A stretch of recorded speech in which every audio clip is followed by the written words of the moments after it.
Hello, ladies and gentlemen. Robert Swartwood here. Tonight, I am joined by an award-winning author of several novels. His most recent, the upcoming The End Times. He has written for Marvel and DC, most notably the Wolverine series. He's written screenplays. He's directed short films. He has done it all. That's right. Your favorite writer of mine, Benjamin Percy. Ben, how the heck are you? I'm doing good. Thanks for having me on. Absolutely. I know. I was thinking like the last time I had you, I think it was like 2 years ago. That was when your third book in the Comet cycle came out, correct? Yep, yep. Am I remembering that? Is the Comet cycle? Is that is Comet that the name of Cycle, the because trilogy? it's a trilogy, but it's not. I mean, it could be 6 books, it could be 20 books. Are you planning on All doing more depends. in the are you I are you I planning mean, on doing I'm waiting right now on whether Hollywood is going to make anything of it, because if there's a TV show or a movie in the works, then there's a good reason to write more books. Oh, Um, sure. and, and right now, mostly what I'm planning are, side stories and novellas that will be sort of satellites to the foundation I've laid with these 3 books. Yeah. Yeah, I definitely want to talk. I mean, I don't want to spend too much time before we get into what everybody probably, wants to hear about, which is the upcoming novel that you are, I guess, in part kind of working with an up and comer named Stephen King.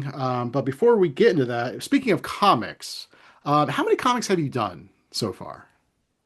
I have no idea. Like, have you lost Hundreds. count? At what point were you Hundreds. able to keep track of like, oh, I've done six, I've done 10, and then now it's like Yeah, 200, no, now 300? it's hundreds, so I don't honestly don't know. So I started off at DC Comics and made my debut there with Detective Comics Was 35 it and this? 36. That was Hey Green Arrow. Yeah. Was this That the was my first first one? ongoing series. That's my first ongoing series. Okay, so this wasn't your first one because I remember because I had to go like scrounge this up. This was actually August 2015, so Yeah. just over a decade old. Because I remember I think when you had gotten this series, and I'm like, cool. So I remember grabbing it when it first came out. I didn't even read it, quite honestly. It's still in the cellophane. This Nice. and I think actually I have 43. Do I have 42 in here? But anyway, so what was your first comic though? Detective Comics, 35 and 36. That was the fall of 2014. So I made my debut with Batman, which is auspicious, I know, but I had tried to kick down the door at DC for, it was 2009 when I sent in my first pitch. So from 2009 to 2014, I was rejected endlessly. And finally that door opened for me. And Batman's, a character that everybody's reading. So I knew that I had to do everything I could to write a kick-ass story, so that I could get more opportunities like Green Arrow. I wrote Green Arrow, I wrote Teen Titans, I wrote Nightwing, then I made the jump over to Marvel, where I've been writing since 2017. Now, I mean, you started out, people can go back to the video I did with you about, I guess, 2 years ago. We talked really more about just how you got into writing and all that and everything leading up to now. So I don't want to spend any time on that. However, coming up, I mean, you were mostly doing short stories, you started doing novels, doing a lot of more prose, but obviously you were a fan of comic books and stuff. Was it difficult for that very first time? I mean, personally, like when it comes to like, doing like a movie or TV script, and I was just having a conversation with my wife about this because I was talking about a project that I want to do, and she's like, "Well, you never really did it before. Do you know how?" And I'm like, and you can correct me if I'm wrong, but usually I feel like film TV stuff is mostly is just dialogues and stage direction. I mean, yeah, there's like certain, technical things and certain whatever else, but it's like mostly like scene by scene. You're just laying it out scene by scene. Whereas opposed to, and again, correct me if I'm wrong, but I mean, opposed to like a comic book where it is much more like, you can have splash pages, you can do different things with, you know what I mean? Whereas it feels like it's much, I don't know, personally for me, I would be very, very much more intimidated to even begin to try to do that versus, like just like adapting something into like a movie. Yeah, if you're writing a comic book, you are essentially taking the most essential frames from a film and taping them together. I think of making a comic book is similar to making a movie. As the writer, in a way, you're the writer director. You have a team of people. You know, there's potentially a penciler, an inker, uh, there's a colorist, there's a letterer, there's the editorial squad. You might be in coordination with other comics as well if your character, is appearing. Like in Teen Titans, Damian Wayne shows up in the Bat books, right? So there's this level of coordination that makes it filmic. And you also are being very directive in your writing in a way that you're not allowed to be when you're doing screenwriting, right? Because that screenplay is going to be handed off to a director, to a cinematographer, to a costumer, to whomever else. And the production design, blah, blah, blah. All those people are experts in their field. They all want to put their fingerprints all over it. If you're too bullying, let's say, in your screenplay, people feel almost offended by it. Like you're imparting too much of your vision. So with a comic, though, part of it has to do with just like the insane deadlines and how everybody's constantly in a rush. The artist who is essentially shooting the picture, you know, I am constantly talking to them over phone, text, email, and my scripts are flexible but aggressive at the same time. Like I trust the artist to see it best. That's Yeah. their job. But I'm like, let's do an overhead here, an overhead shot. Let's make this a splash page. Let's do this. Let's do that. I'm not necessarily like over prescribing every panel, but I am giving them the picture. And I'm adding to that picture mood, you emotive writing that will hopefully make them feel afraid, make them feel thrilled, make them feel romantic, make them feel funny, whatever, so that that mood they then, atmospherically sort of it seeps into their artwork. Yeah. So And writing a comic script is a lot of work and a lot of uh there's a lot of sort of granular detail that goes into it that does not go into a screenplay. yeah. Do you ever find yourself like sketching out maybe how you want the page to look before you then like start writing out the script? Or at this point, is it just in your head? I have a very visual imagination.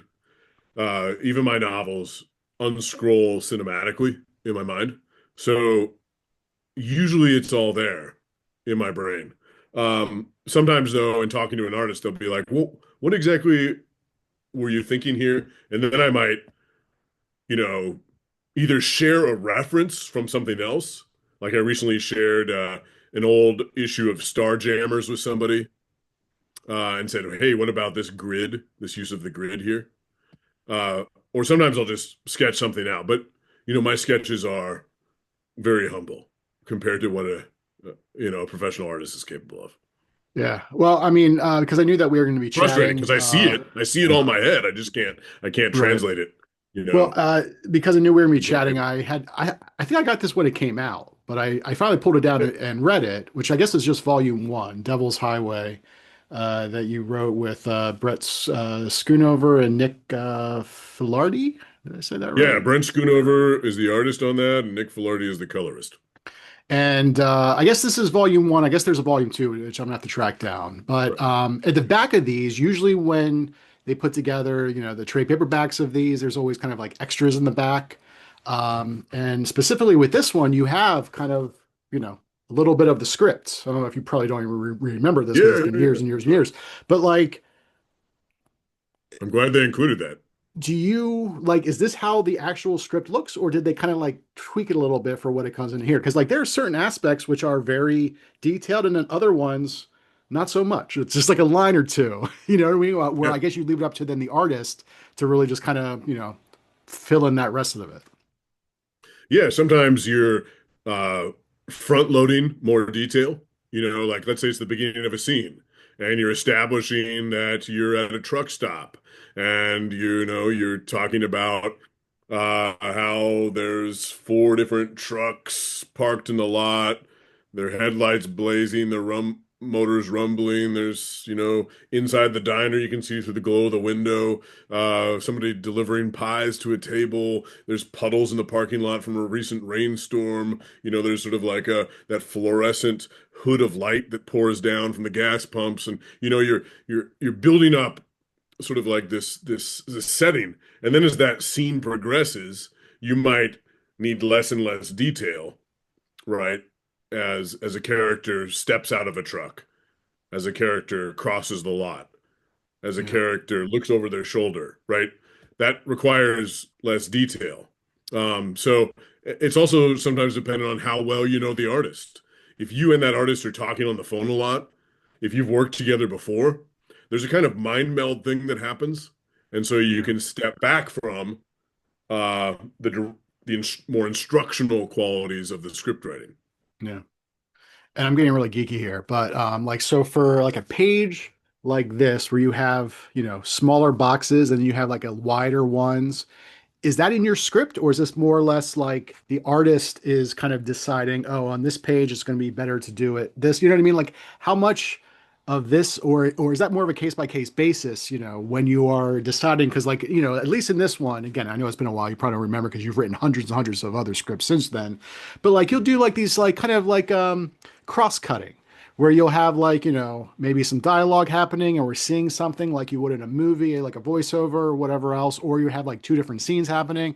Like, yeah, I mean, is that also part of the script where you're like, okay, I want this to take up like half a page or like, a quarter or It's a case by case basis. In that case of Devil's Highway, we knew that we wanted to have a grid. Discussions with Brent early on. Brent wanted it to be a grid.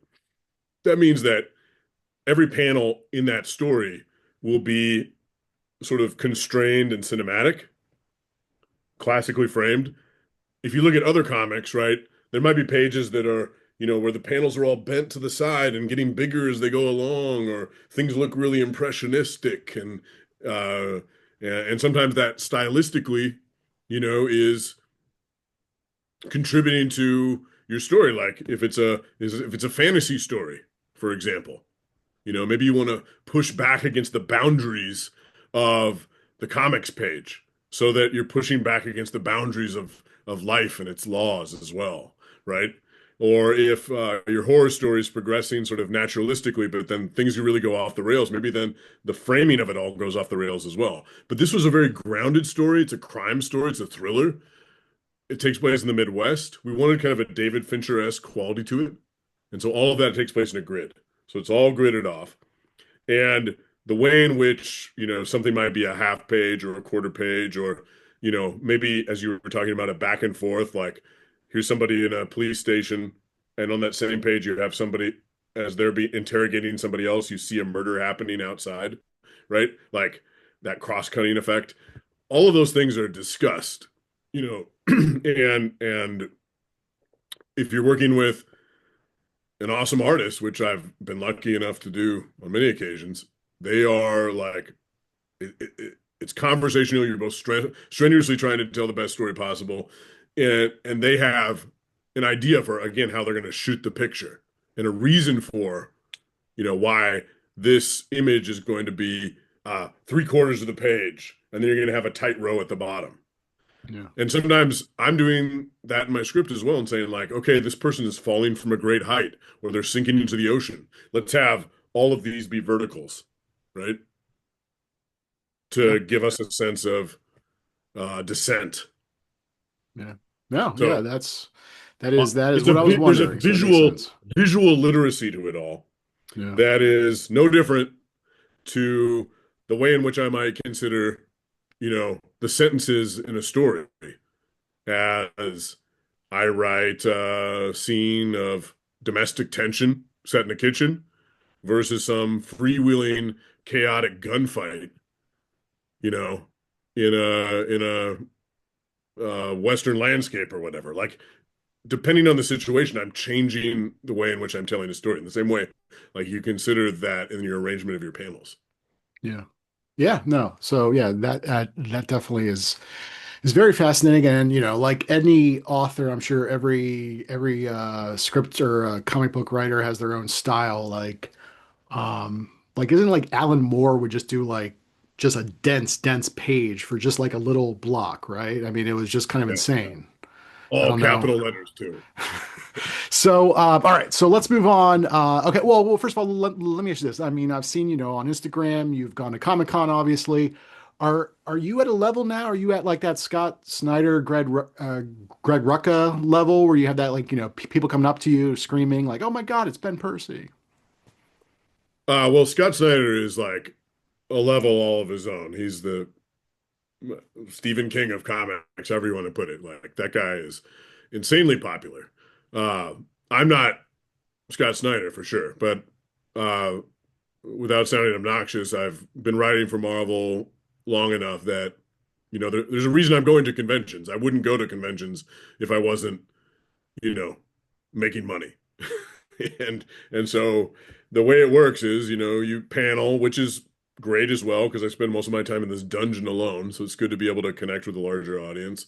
Or you're at your booth, and my booth is, run by this dealer who represents a bunch of other writers and artists, and so I'm not doing anything but showing up. They've got my inventory, they do the accounting, they take 20%, and I go there for certain hours in the day, and people come up, and one of the great things is just having that one-on-one connection with somebody as well. Again, like I'm working in my dungeon all day. It's so cool to see how my stuff is reaching, people near and far. But it's also, there's an economic reason I'm there, and so I'm Yeah. selling books, and I'm also, I know this sounds a little absurd, uh, in the literary community especially, I know. But there's a collector's market in comics, and you get paid for signatures. So Yeah. I got kids in college, man. So, well, speaking of just before we move on, so you've been doing Wolverine now for how long? I first started writing Wolverine in 2017 for Marvel. It was the audio drama, Yeah. Wolverine the Long Night, which is a 10 episode series that then got a sequel, Wolverine the Long Trail, another 10 episode series. I started writing that version of Wolverine first before being invited over to write X-Force, and then the mainline Wolverine and Deadpool Wolverine and so since 2017, that's how long I've been with Logan. And so you, again, you've done hundreds of scripts, and I'm sure you're going to keep doing as many as you can. But Wolverine, obviously, that's a very popular IP. There's been numerous writers before you. Like, how do you manage to just keep the storylines fresh and also not try to like, is there somebody, I guess, at Marvel, who just keeps track of every single storyline to make sure that we're not like, well, this is too close to what was done back in the 80s or anything like that?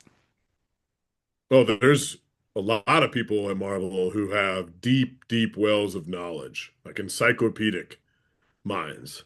Tom Brevoort, I'd say he's your number one guy. He's like the Wikipedia of comics.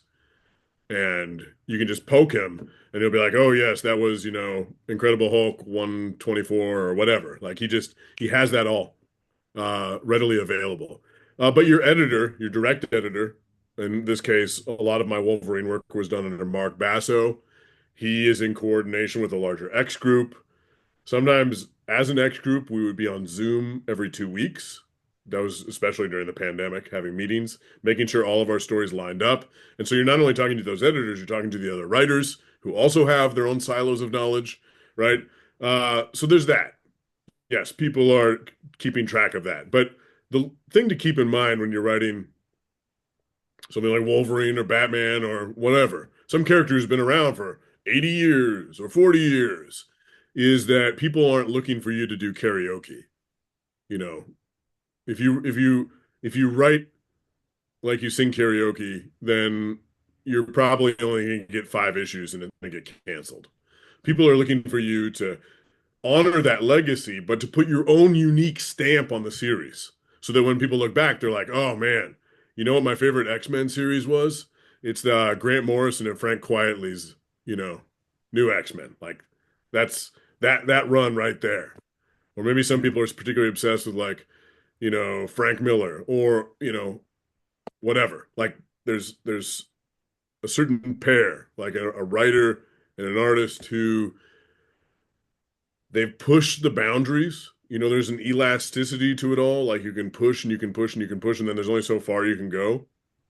But but people want you to do that. They want to read your version of the character. Give you an example of that. Scott Snyder, who you already mentioned, when he wrote Batman, his Batman was there was lots of prose, lots of narration. Gotham, you could say, was the main character.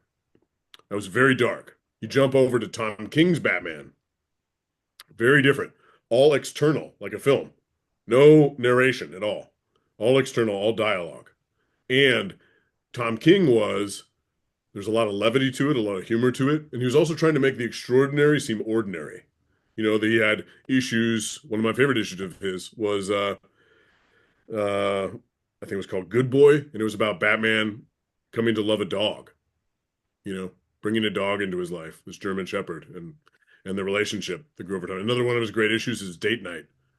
And you've got Bruce and you've got Selina, Batman and Catwoman, going on a date with Superman and Lois.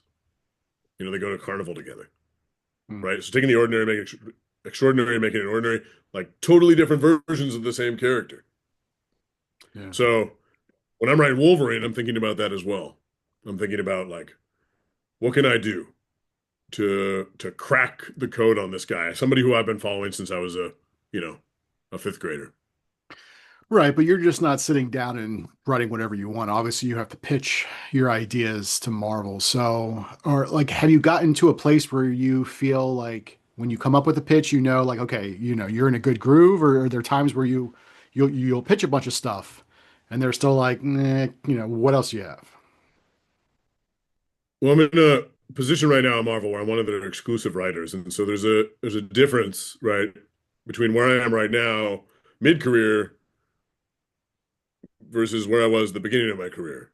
And in a way, the storylines that are getting approved are just me like at a bar after the convention talking to my editor, and then be like, yeah, yeah, yeah, yeah, do that.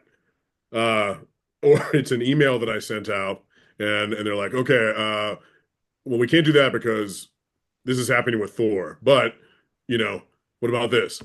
And and so it's very organic and it's not me in a stiff sort of way being like, here is this idea that I have. Will you bless it? It's much more freewheeling now, where it's just like me calling up somebody on the phone or them meeting with me at the bar.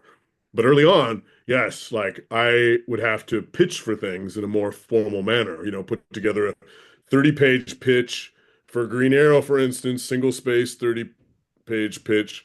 And I was up against five other writers for that job, so you're doing everything you can to convince them you're the right person for the job.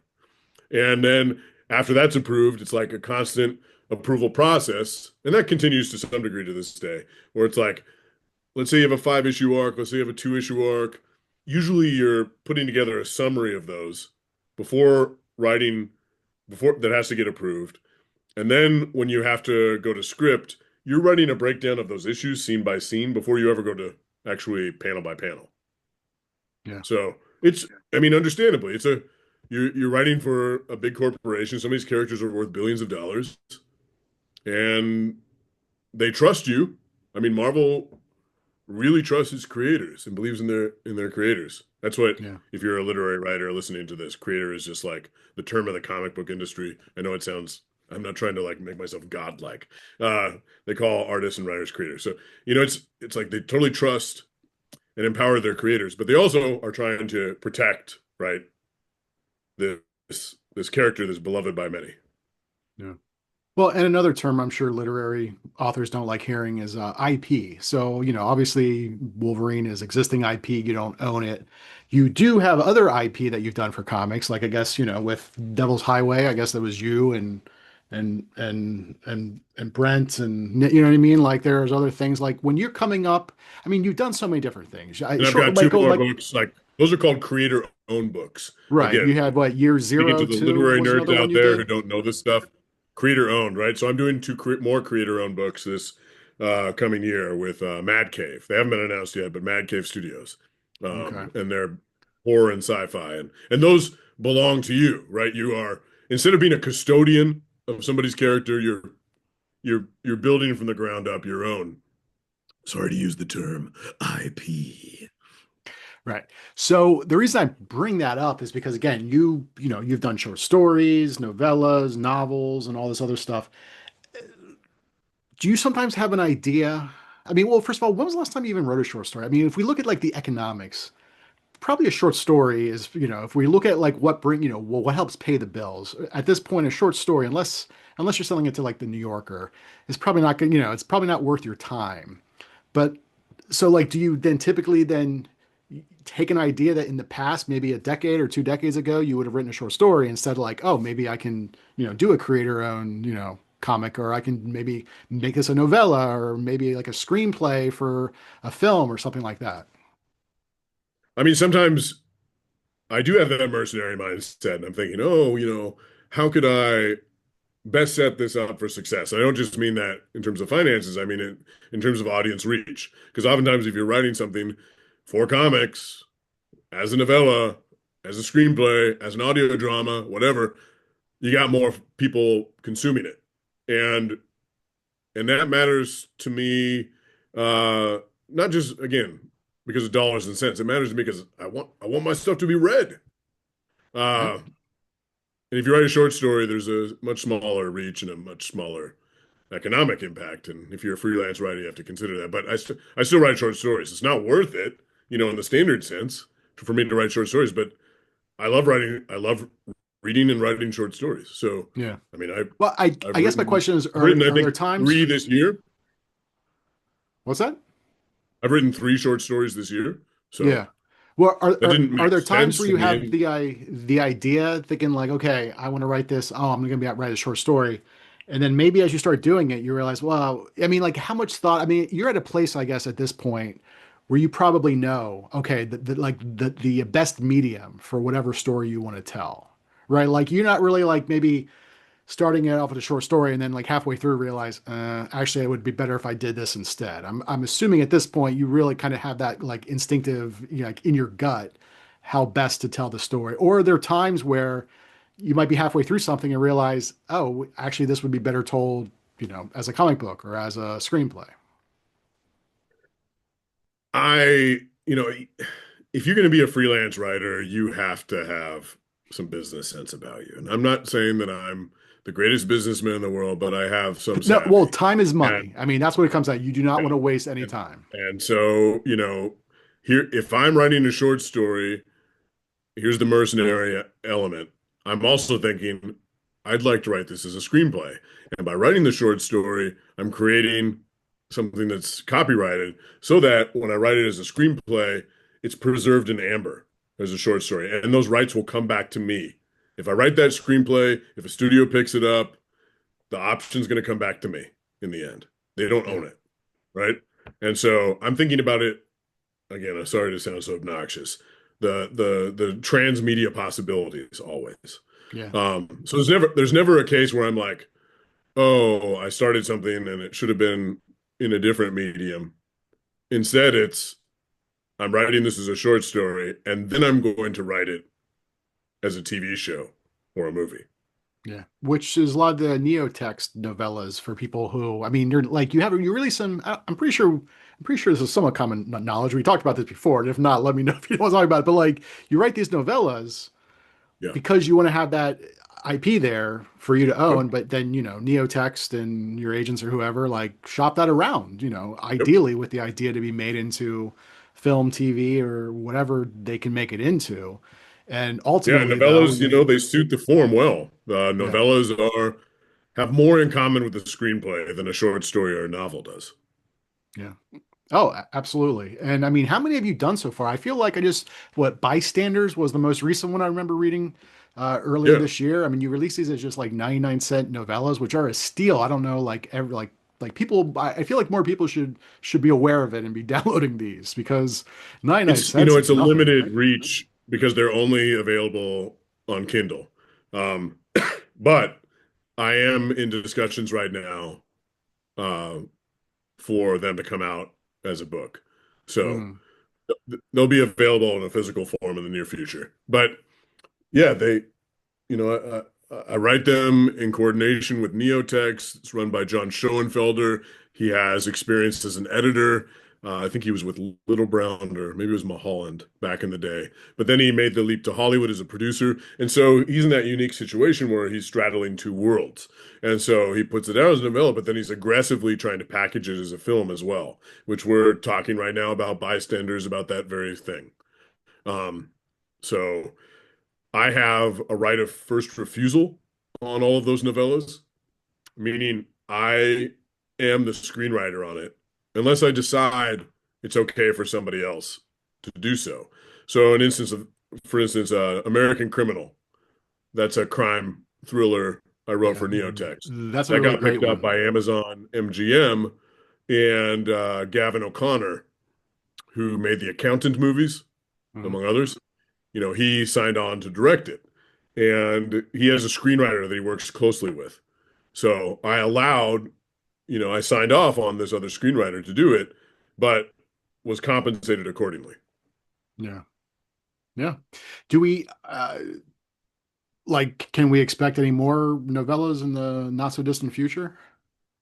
Yeah, yeah, I have two in the hopper with them that haven't been published yet.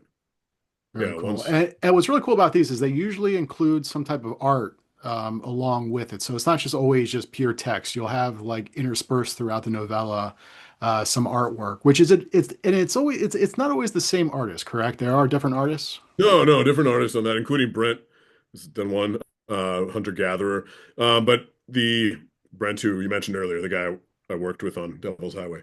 Uh, but I just love spot illustrations like that. Like growing up reading Cycle of the Werewolf or The Gunslinger, Mm. you know, those paintings and those etchings, like they just like in Cycle of the Werewolf, Bernie Wrightson, it's just so like vividly imparted on Yeah.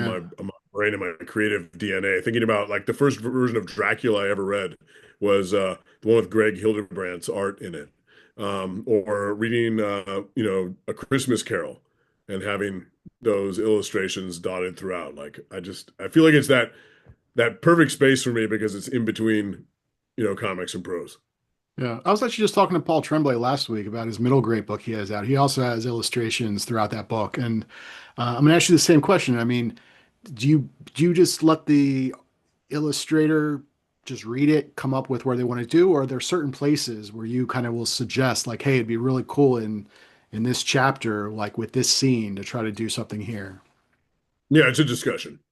Um, I make suggestions, but they also read it and offer up their own suggestions. So, as with anytime you're collaborating with an artist, you just have to be open to their vision, Yeah, because they're making you look good. So, if they're really passionate about, oh, this is what we need to draw, then you let them. Um, yeah, and working with Francisco Francavilla on Wereworld and on the novella North Border, like that guy is a horror icon. Uh, and his ideas were so good and brilliantly executed. You don't even have to buy the novella to see some of those illustrations. If you just go into yeah. the It's the Kindle, cover. they posted them Right? there. Yeah. Um, So, all right. Well, let's move on real quick. Before we get to, the main event, talking about the end times, let's talk a little about just your, I guess your film career right now. I mean, you have been writing screenplays. You talked about that. But you also been directing, which is a yeah, whole other can of worms. You've only done what now? Two short films, right? The 13th Night and Vote for, is it Worm? vote for Worm. Yeah. So, what specifically kind of pushed you to the point where you decided I didn't have as much, like it wasn't like I already had too much to do. I now want to direct. Yeah, I don't know. You get into your 40s and you start to look back and you look forward and you realize like what you want to accomplish. Yeah. Yeah, before you I know, mean, like, is the lungs ultimate end up goal, choked would you in want to do a dust. feature? Oh yeah, that's the goal. I wanna direct a horror, not just a feature film. I want to direct a horror movie. Um, so that's my Everest right there. But nobody's gonna hand me the reins to a feature. I'm gonna have to do it myself. Like that's not the way Hollywood works. I'm Well, gonna and have and I and the nice right thing now about I'm building horror, up. yeah, I What's mean, that? Well, and the nice thing about horror specifically is historically, they have low budgets, but they have such, that they usually, I mean, not all of them do, but I mean, some of, these really low budget films, like, I mean, look at Barbarian. I forget what the budget was on that, and it just, Oh, blew up. that was higher budget than most, but horror is really the most democratic genre, and I'm talking about film. And you can be super low budget, you can have no name actors. It's almost better not to have name actors. And that 10,000 or 40,000 or $100,000 movie can blow the hell up. Um, and horror is hot right now, hotter than ever. And there are outlets like Shudder that are making it more accessible. So my goal is, in the next few years, I'm building up my resume and building up my skill set, like making these short films. It's boot camp. And I'm going on the film festival circuit and learning as much as I can. And I took classes. I watched 1,000 studio binder clips on YouTube. I read books on directing. I'm talking to other directors and trying to get advice, but it's a slow game. It's a patient game. I got other stuff to do as well, with my writing. I can't neglect that. So right now I'm just making like one short film a year about, and then maybe after my daughter goes off to college in a year and a half, I'll need, I have a few ideas already in mind. I've written one screenplay. I think I can execute them for $100,000. I will have to find a really rich dentist, or, there are investment possibilities through places like Film North, which is in Minnesota, where people can get tax deductions by donating to films, or I can, do a Kickstarter or GoFundMe, though I've never done one of those, and it's a little intimidating. And hopefully be able to raise, that budget, that none of that money would go towards me. I would just be funneling that all into paying everybody else to get this thing made. Yeah. Well, And if you're then you interested, take it we to can the film talk. festival circuit and hopefully find Yeah. distribution. Yeah, we can talk offline. I know Mike Lombardo and Brian Keene just recently did, I guess last year, a Kickstarter for a film that they're finishing up. So if you want to, I can hook you up with them. So let's, well, first of all, if people wanted to check out those two short films, are they like, is there anywhere they can just view them online, even YouTube or anything? Or like as of right now, those are not anywhere where people can No, easily no, see them? 13th night is out in the open. It did the festival circuit. We had a lot of fun, you know, but at a certain point you have to let it go and just release it to the public. So I ended up writing a six essays for Fangoria magazine, which is a really important periodical to me. Like I was reading that Yep. as a kid. I've been a subscriber my whole life, and for them to be able to showcase sort of like this process of making 13th Night was really awesome. And then it launched through Fangoria as well on their website. It's also on Vimeo. So if you just search like Fangoria, Benjamin Percy, 13th Night, you'll see those essays. It's in the final essay, part 6. Otherwise, my Vimeo has it as well. Vote for Worm, though, is on the festival circuit now. It just appeared, it just screened at the Atlanta Horror Festival this past weekend. So that's not out in the open yet. Yeah. How many minutes are these two short films?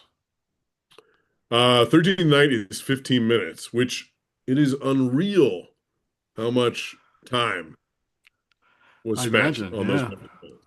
I mean, not just my time. I worked with a great team of people who just like busted their ass.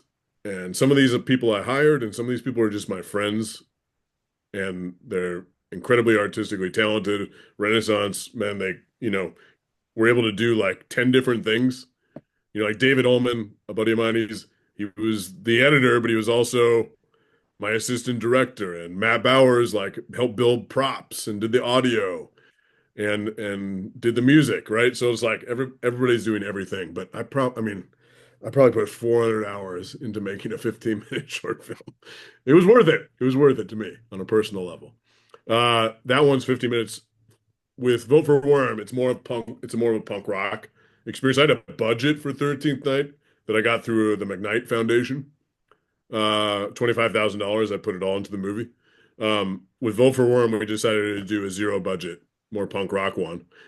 Ironically, we got into more festivals with the punk rock zero budget.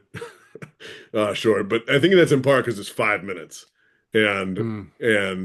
just like a literary journal or an anthology, they want to crush as many different, people in Yeah. to film festivals as possible. So, a 5 minute short, you can sneak that in between a bunch of 20-minute ones. Yeah. I think yeah, I mean, I think a lot of people just go online, they go on Netflix or even on Amazon Prime and they see all these other movies, not like the big movies, but these other small movies. They're like, oh, there's all these movies out there. Short films. I mean, it's like short stories. I mean, I can't even imagine because I remember back, I mean, it's been a while, but having gone to some of these film festivals and seeing all these little short films, I mean, and that's just at that one festival, not even like all the other ones across the country. Can you just tell real quick about just, like a sentence or two about what each film's about? Oh, sure. 13th Night is about a Faustian bargain. It's about a father who will do anything to save his sick daughter. And I mean anything. So it's very eerie. It's Lynchian. Uh, yeah, check it out. Um, it has Benjamin Bush in it. He's a buddy of mine. He's a writer and an artist and a musician, and he's an actor. And he's an actor who has appeared in shows like The Wire and Generation Kill. He's the lead in that. Vote for Worm is, I called it punk rock for a reason because it is born out of, political frustration. It's a political attack ad that goes horribly wrong. It descends into horror. So Vote for Worm is a horror comedy. Nice. Well, good luck. I mean, so it's on the circuit right now, right? So have you already? Yeah, yeah, yeah. Okay, very I cool. think we're nearing the end of its run. And that's usually the time when you start to figure out like, okay, how do I want to pop this online? 13th Night, as I mentioned, went out with Fangoria, and then it got collected into an anthology series that's on Amazon, uh, and several other streaming platforms, including Screambox. It's called Bloody Bites. So that's a horror anthology series that 13th Night is on as well. So for Vote for Worm right now, we're in talks about a potential online space to for Vote for Worm to make its debut. All right, very cool. Because film festivals are so limited, you got like maybe a few hundred nerds in the theater.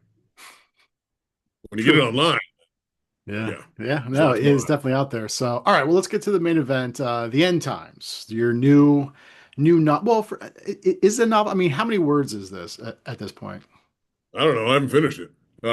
It's Okay, all right. it's Well, a what are short you novel though. projecting at? What are you projecting it will be? I think it'll be probably a little under 200 pages. Okay. Well, all right. Well, But let's talk when I about this say because that, I'm talking about Microsoft Word, right? And this is not being published in a standard fashion. You're reading this as a newspaper. yes. So let's talk about that. So I remember, I follow you. I think I saw it on Blue Sky, or maybe it was on Instagram, and I remember just seeing about, I mean, you have so much. I feel like, mostly because you work in comics, it's like every week you announce something new is coming out or whatever else. So It's obnoxious, you I so call it. you announce this thing, the end times, and I was like, oh, okay. And I guess at the time I didn't realize what it was until like a week or two later when I went back and I was like, oh, he's like doing like the serialized novel as a newspaper. And this was Yeah. before the King announcement, So I was like, of course, I'm like, all right, this is really cool. I pre-ordered the physical because it's like, well, if you're going to do this, you have to, obviously do the physical. There is a digital component.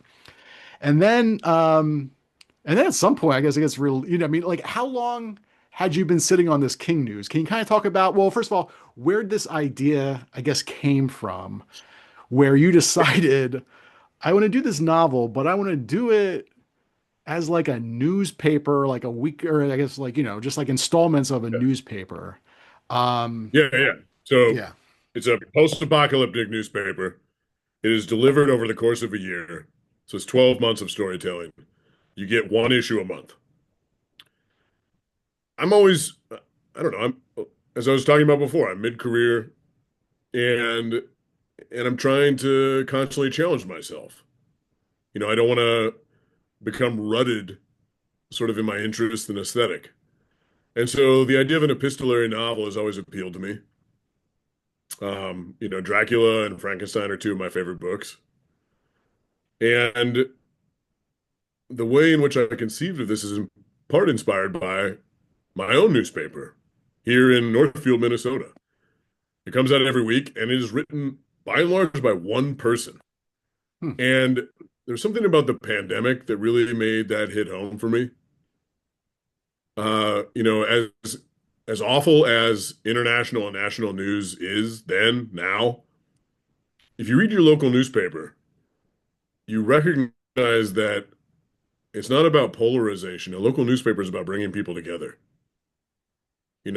You read the obituaries, you read the birth announcements, you read the sports page, which is not talking about, how the Vikings are doing. It's talking about how the high school is doing, the high school football team.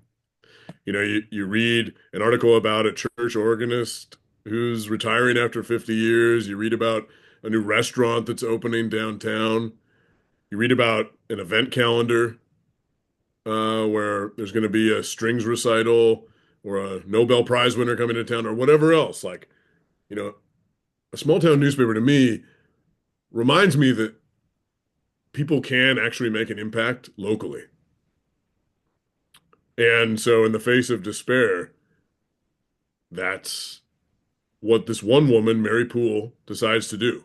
Everybody else has sort of their role. This is 12 years after a disease wipes out most of the population. So it's like, it's not about disaster, it's about recovery. And and people have found their place. Like this person's a farmer, this person's a blacksmith, this person's a weaver, whatever. But Mary Poole doesn't really know, hasn't really found her thing. And so when she's scavenging one day and comes across this old printing press, she decides, as somebody who was a writer in her former life, that this is what she can contribute. And so she launches this paper. And at first, it's just something she tacks up in the central square of the town. But then interest in it grows. And it becomes not just her voice, but many voices. And distribution grows. And then bad shit starts to happen in the background. And so there's even more of a compulsion for people to read it. And a more of an element of suspense as the audience wait to hear what happens month to month. And by the end, it's sort of like Station 11 meets Our Town. Hmm. But So yeah, go ahead. yeah, because I think we had talked last time when we did one of these videos about just your writing process in general. You're someone who just really you don't necessarily outline. I mean, I guess with comics you really have to, but I mean, when it comes to like a novel, do you just you don't outline it? You really just kind of sit down with the main idea or characters and just kind of go from there, or am I I misremembering used to that? outline very strictly, um, but I've kind of gotten over that. Yeah. But for I'll know something where like I'm. this, that is like going to be regimented over, like essentially 12 12, I guess, issues, and you're still working on it. I mean, did you have like a better idea? Like, okay, like this is what is going to It's just happen in like an a issue. comic book, man. Okay. I don't know what necessarily is going to happen 10 issues from now in Wolverine. Like that's just the you discover hard left turns and fun plot twists along the way. So that's serialized storytelling. That's my Yeah. life right now. And I know where I want to end up. I know some of the big plot points. I know who my nemeses are and all that, and the emotional arc of my main character. I don't know every little detail on the way, and in part, that's the fun of it. Um, and the fun of it too is that nobody's going to read this book in the same way, Hmm. right? Because some people will read it in a traditional manner, top left to bottom right. But this is segmented into articles, right? Somebody will start at this article, which is in the left column, and then turn to page 4 and finish it. And somebody else might turn to the comics page first. And somebody You else might, wait, so you have a comics yeah, page. So how many yeah, there's pages is this? I mean, comics. this is going to be an actual like It's traditional a newspaper. newspaper, right? Like how Yeah, many pages per issue? every issue is different. Yep. So I mean, in a traditional sense, if you think about Microsoft Word, One of the issues I know is 24 pages. But then when you get it into newspaper format, I don't know what that ends up Well, becoming. It's right. like I five meant okay. pages. I meant the as an actual newspaper. How many like pages is it going to be? Yeah. And like, And there's how's this going to maps in it. arrive? Is it going to arrive like? Is it going to arrive in Going to arrive as a standard, like a fold. There's going to be a fold, It's just like it's yeah, a newspaper. It'll show up probably I think they're sending it off in a manila envelope to protect it a little bit because there's a yeah, collector's item quality to it. yeah, yeah? No, But I mean that's it's newsprint. this is, I mean, this is, no one's really done specific. I mean, people have done serialized stuff. And, when we were in the green room, I was like, oh, I have to go grab a prop. And because I remember seeing it the other day, being like, oh, I need to bring this up because obviously well, we're going to get to the whole Stephen King aspect of it. But I have the old school Green Mile paperbacks, which I know Yeah, like people now, like, when that's how I read people them. now, if they read the Green Mile, it's as an ebook or as a trade paperback or whatever else when this first came out, back in I guess the 90s. God, we're so old. They were just little booklets that they were released. I think like every week, every 2 weeks or something, and like there were six of them. And I love that they ended up doing this box set, which came with a free Windows screensaver inside. Which God knows whatever happened to that. But like, so like the idea of like, serialized storytelling is nothing new. And again, going back to comics, obviously, that happens with comics all the time because yes, they'll have a trade paperback that collects a lot of stuff, but they come out issue by issue. So, but specifically, I mean, I can't think of anything done like this in a newspaper aspect, correct? I mean, this is like yours is pretty groundbreaking Nothing that here. I know of. Yeah. And part of the reason that I did it was because I feel somewhat frustrated by uh, publishing right now. Um, and I'm there's many different things I could go down a list of things that I think they're doing wrong. We don't But have all that here's time, Ben. we don't have all that time. But No. here's something I think it's honestly stupid. Uh, you put out a book by a person in hardcover, right? That costs $37. That is exclusionary. The way it works in comics, I think is much smarter. You put out 5 issues. These issues each cost about $3. You get cheap wide distribution and word of mouth. They are then later collected into a trade paperback that maybe costs $15, $17. And then as time progresses, they are then collected into a larger omnibus edition with bonus material that is expensive. Maybe it's $50, maybe it's more, right? The same thing happens with movies. You watch a movie, you go on Tuesday night, it's $5 plus your popcorn and hot dog or whatever. You love that movie. Later on, you buy that DVD, the Blu-ray with the director's commentary that costs $30. You don't come out of the gates with something that is that exorbitant in cost, especially Yeah. in these times when people are Yeah. pinching their pennies. Like to me, when I look at something like Jeff Vandermeer's Area X trilogy, that came out as a series of small, cheap paperbacks. And it was a phenomenon, I think, not just because it's great writing, great story, because of the way in which it was distributed, which allowed people to take a risk. They're like, oh, this book, it costs less than a coffee. Yeah. No, that So is I interesting wanted to because put you out a have, book oh yeah, that was eventually going to be collected. Like the end times will eventually be a book. yeah, After a year, it'll be collected in an oversized hardcover that is meant to resemble the shape of a newspaper.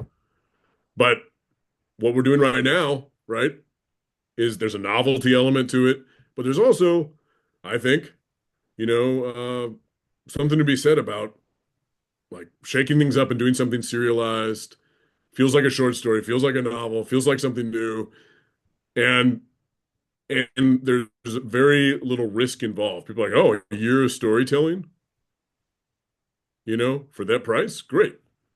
yeah, yeah, So part absolutely. of this is also just me pushing back against what the industry is doing right now and trying to find a better way. Yeah. Well, going back to what you said Which about ironically, hardcovers. ironically, I talked to we talked to a bunch of people in New York, and they were all like, "That sounds really hard." Well, yeah, it's not going to be easy, but well, okay, So so what I went, one of the reasons I went with Bad Hand Books, I've been watching them for years. They've been putting out all this great stuff. They've been publishing Larry Barron, Mike Mignola. They've been winning Bram Stoker awards, and they're in yeah. the Midwest, which I love the idea of them not having that coastal elitism to them and thinking they Yeah. know best. They're instead scrappy like me, and they wanted to do something, take a wild swing. Yeah, just the other day I got Tim Lebbin's new novella, Deadhead and Razor. Um, but going back to the hardcovers, because you're right. I mean, when a novel comes out traditionally, it's going to be, I mean, especially now with just the way of cost are things, it's going to be at least probably a $30 hardcover. And then eventually it's going to be a trade paperback, which is going to be half that cost. And then they'll add in like specials to that. They'll add in like little extras to the paperback, No, which is almost kind of backwards if you think about it. backwards. But It but should be here's the the thing too. opposite approach. But here's another thing, and this has happened to a lot of writer friends of mine, and I know it's happened to a lot of writer friends of yours. A novel will be released in hardcover, and it will not do well at all, to the point where the publisher decides we're not even going to do a trade paperback. Yeah. And so it's only available then as a hardcover and as like an ebook and hopefully an audiobook where it never gets that second life and that other shot at a readership at a much lower price point. Yep. And this happens more than a lot of people probably are even aware of. That it's yeah, it is it is nuts. It's annoying. I tried to do this with the Comet Cycle too. I wanted to come out as paper. That was my whole pitch. Comes out as paperbacks. Same thing as the Vandermeer launch. And then they're like, yeah, yeah, yeah, yeah, yeah. And then they put out a hardcover. Yeah. Well, I guess So I guess really the annoying. the They put the out argument is not for only the like hardcover, they put out the hardcover and the paperback simultaneously because they're like, well, some people like to have the hardcover. Like this I goes against my whole business plan. yeah, I have been noticing that, and I think a lot of publishers, at least their rationalization is for like libraries mostly, or for those people who want to do, I guess, the hardcover versus. But anyway, all right. Well, let's talk about obviously one of the contributing writers to this project, the End Times. The news was everywhere.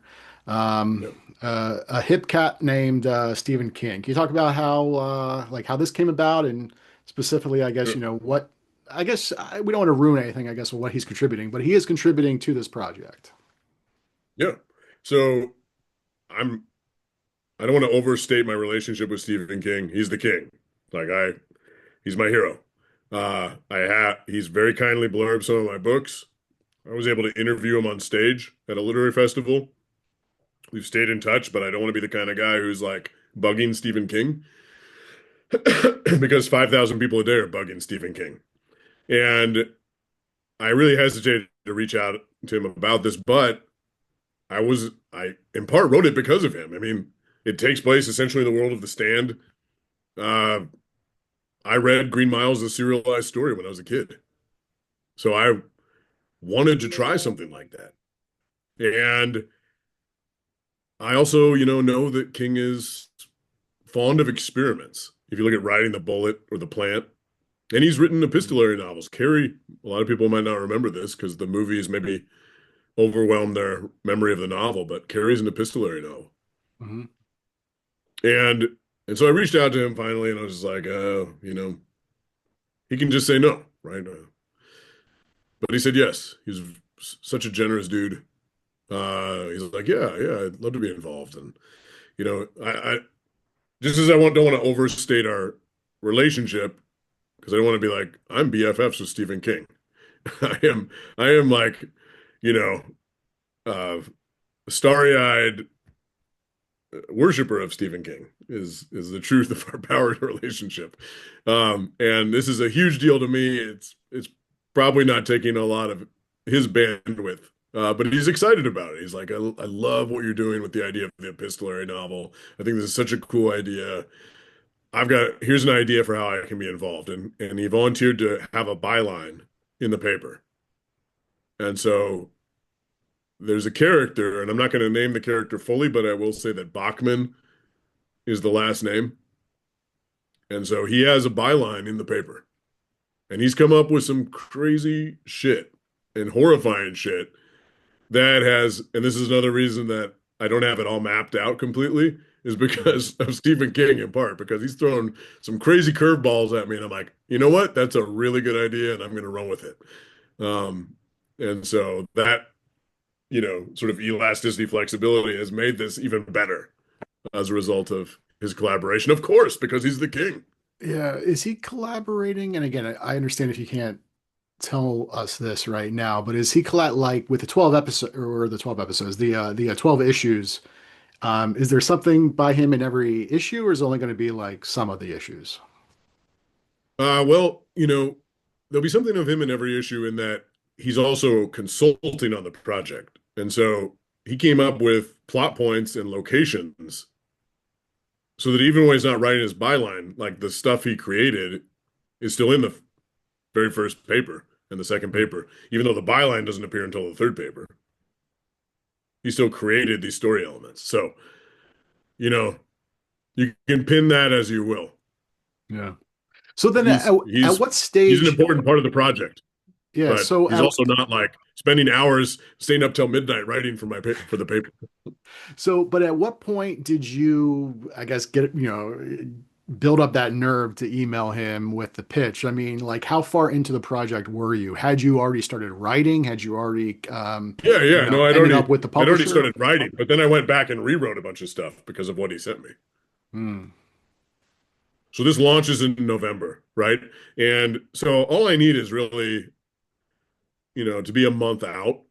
I've written my way through five issues fully, and then I have like bits and pieces of all the other issues written. But all of this is in flux because of some of the stuff that King has thrown at me. That's great.